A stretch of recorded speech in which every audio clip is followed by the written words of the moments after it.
also like to thank the Taiwan authorities for all their hard work in organizing this year's cyber offensive and defensive exercises. My thanks also go to the U.S. Department of Homeland Security, which has been working closely with their Taiwan counterparts over the last year to help shape the content and nature of this year's code. Finally, I would like to extend my appreciation to the Department of State's Bureau of International Security and Nonproliferation and the Department of Energy's Sandia Laboratories for helping organizing these training sessions. The U.S. government is proud for the first time to co-host international cyber exercises with Taiwan focused on combating cyber threats from North Korea and other actors. This year's cyber offensive and defensive exercises mark a new frontier in the ever-deepening cyber cooperation between the United States and Taiwan. In this sense, today's gathering is truly historic, and I hope it marks the beginning of not only closer cooperation between the United States and Taiwan on cyber issues, but also closer collaboration among all of the economies in the region. Cyber threats know no borders, which is why all of those who want to preserve a free, safe, and open internet must come together to deepen their cooperation on cybersecurity. The biggest threats today are not from troops landing on the beaches, but efforts by malign actors to use the openness of our societies and networks against us. In many ways, cyber threats are the most significant risk affecting all of us. Malign actors are threatening our industry, our democratic institutions, and the integrity of our critical infrastructure, including our financial systems and telecommunication networks. As we speak, pernicious actors are engaged in relentless attempts to steal trade secrets, intellectual property, and our most valuable data. The pace of these attacks is increasing exponentially and represent an existential threat to the international rules-based economic order. The development of innovative technologies requires massive research and development spending. If others can just come along and simply steal hard-won breakthroughs, it not only gives those who steal the information an unfair advantage, it also discourages engaging in research at all, thus depriving the world of new innovations. The second major cyber challenge is protecting the integrity of our democratic institutions. Authoritarian leaders around the world feel fundamentally threatened by the mere prospect of the success of democratic societies, and they will stop at nothing to discredit governments of the people, by the people, and for the people. Malign actors aim to hack into our election systems to undermine the results of elections. They spread disinformation to advance their political agenda, and they sow divisions in society in an attempt to make democratic societies ungovernable. If democracy fails, their claim to power is secure. If democracy succeeds, their reason for power crumbles. Protecting our democratic institutions from those who would subvert them is a collective responsibility of all stakeholders, including everyone in the room today. Hostile cyber actors also seek to compromise our critical infrastructure, in particular our financial systems and telecommunications networks. Even the mere capability to cripple critical financial and communications infrastructure gives a foreign adversary tremendous leverage over a free society. As Sun Tzu put it, such capabilities enable 不战而屈人之兵, or winning without fighting. As the 2008 financial crisis so vividly illustrated, our financial systems are like the circulatory system of an economy. If the banking system can be compromised, it is like a heart attack for the entire economy. Our telecommunications networks are more than just the means through which we communicate. In the 5G era, they are the very foundation of every modern technology, from autonomous vehicles, advanced manufacturing, and artificial intelligence, to the baby monitors next to our children. Securing our financial and telecommunication networks is therefore a matter of vital national, economic, and personal security. The goals of the 2019 code exercises are simple. First, we hope everyone gathered here will be able to significantly enhance their skills, knowledge, and abilities so you can bring these back to your home countries and strengthen your domestic cyber defenses. Second, we hope these exercises provide a platform for closer international cooperation on cybersecurity among all of the economies gathered here. Ultimately, the success of this week will be measured by whether all of you remain in close contact with each other after the exercises are over. Taiwan has a tremendous amount of valuable experience to share, and nowhere is this more true than when it comes to network security.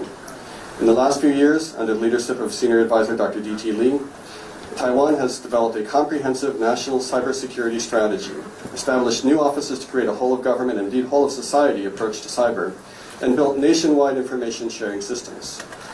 These are not easy tasks, and all of us have more work to do on this front. A whole-of-government approach means every government agency has a responsibility to come out of their respective silos and make an active effort to work together to realize the national cybersecurity strategy. This is especially true for civilian-military cooperation. A whole-of-society approach includes learning how to work closely with the private sector, both domestic and foreign, to share technologies and integrate solutions. In the end, though, we must each prioritize protecting our domestic networks with the best technologies over development of our indigenous industries. Too much is at stake. We appreciate the progress the Taiwan authorities have made in all of these fronts.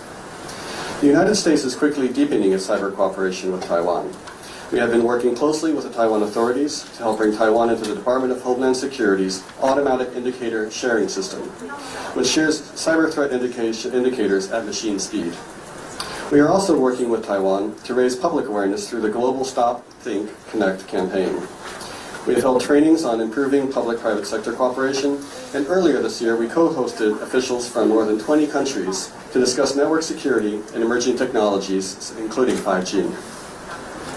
As many of you know, last May, the United States met with our European allies to discuss network security in a 5G age. From that meeting emerged the Prague Proposals, which are basic principles like-minded countries agree upon when thinking about the future of network security. In the Indo-Pacific, Japan, Australia, and Taiwan have already endorsed the Prague Proposals. The reality is Taiwan has already been living by these principles for the last 6 years because it understands firsthand the risks of not doing so. It is our sincere hope that these proposals become the bedrock for a democratically consistent digital economy around the world. Every country gathered here today is likewise invited to study these proposals, reflect deeply upon their value, and similarly affirm them as Taiwan has done. Going forward, I am pleased to announce 3 areas where we look forward to working closely with Taiwan to strengthen cybersecurity and digital economy cooperation. First, I am honored to announce that this December we will hold the 3rd session of the Digital Economy Forum. 4 years ago, the United States and Taiwan launched the Digital Economy Forum, or DEF, whose purpose is to help bring the U.S.-Taiwan relationship into the digital age. The DEF is the high-level umbrella framework for all of our technology cooperation with Taiwan. At this year's DEF, we will discuss how to deepen cooperation on 5G, the data economy, cross-border data flows, semiconductors, AI, the Internet of Things, and cybersecurity. We will also reaffirm our cooperation on startups and working together with other countries in the region to promote a free and open Internet.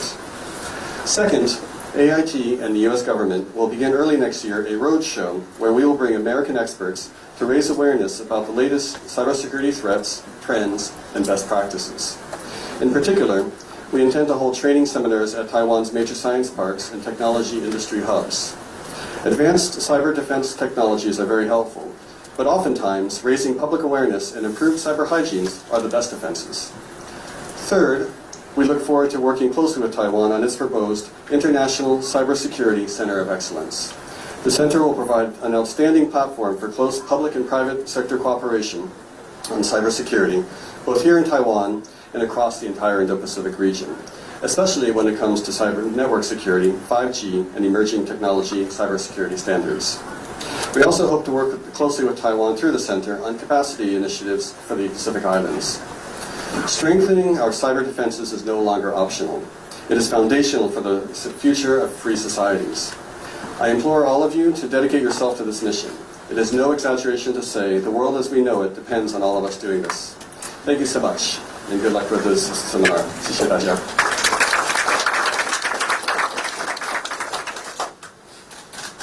Thank you, Deputy Director Green, for those remarks.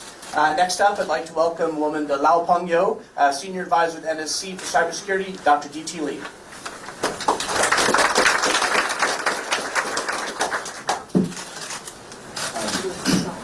Deputy Director Green and of the ITE and Senior Advisor Gordon Wu of the National Security Council and Commissioner Xin Li of National Communication Commission and distinguished guests from abroad, ladies and gentlemen, good morning.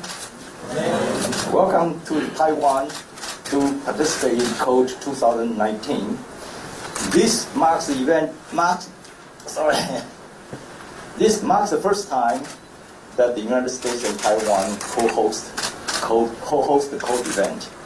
We are so grateful and pleased to have our strongest ally, the United States, help to put together this 2-day training, technical training on cybersecurity. And I believe the training will help CODE participants better understand the cybersecurity threats during the following 3-day U.S.-Taiwan joint cyber offense defense exercises, CODE for short. As the applications of information and communications technologies are becoming more widespread, and we are getting more connected in the cyberspace, cybersecurity risks we are facing are increasing rapidly. To strengthen our cyber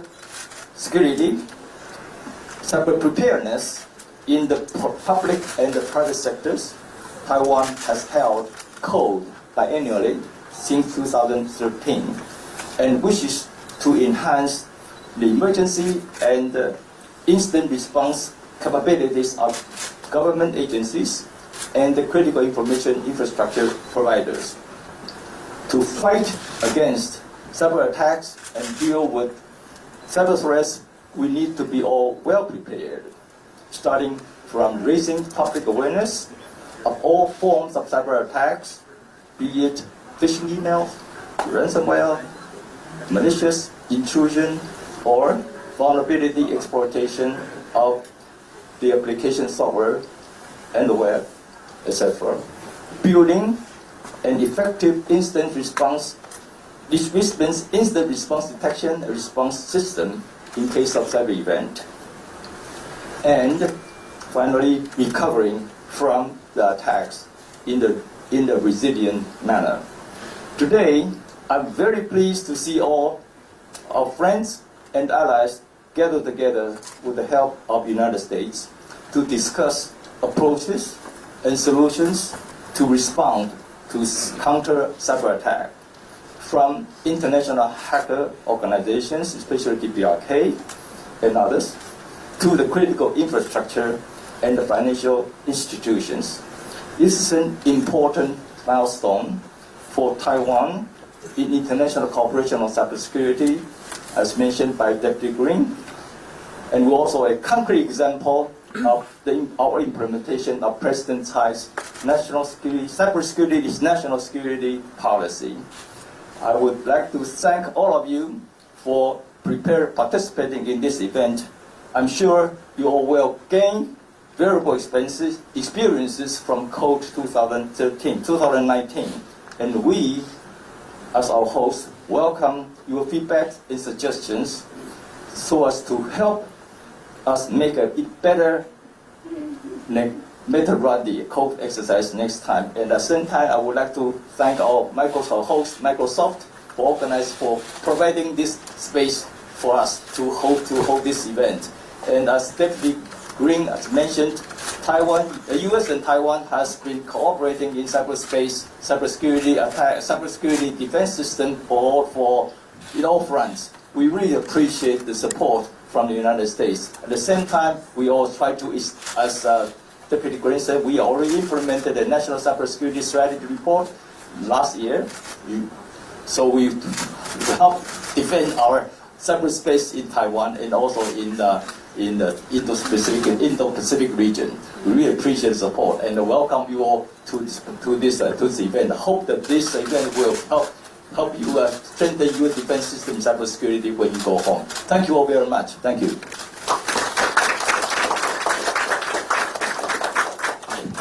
Thank you, Dr. Lee, for those remarks. So without further ado, we'll now do the group photo. So if I can ask all of the VIPs to please come up to the table. So everyone in the front row, Howard, Andrew, please come. And then we'll do the group photo. So we have NCC Commissioner Yali Sun. We have from the Department of State, International Security and Nonproliferation, Charlie Brewer, Dr. Green, DT Lee, MOFA's Director of International Security, Andrew Lin, Director General, Department of Cybersecurity, Howard Jen, and National Security Council Senior Advisor Lin. So if everyone can look towards the middle. And because we're in Taiwan, let's do the thumbs up.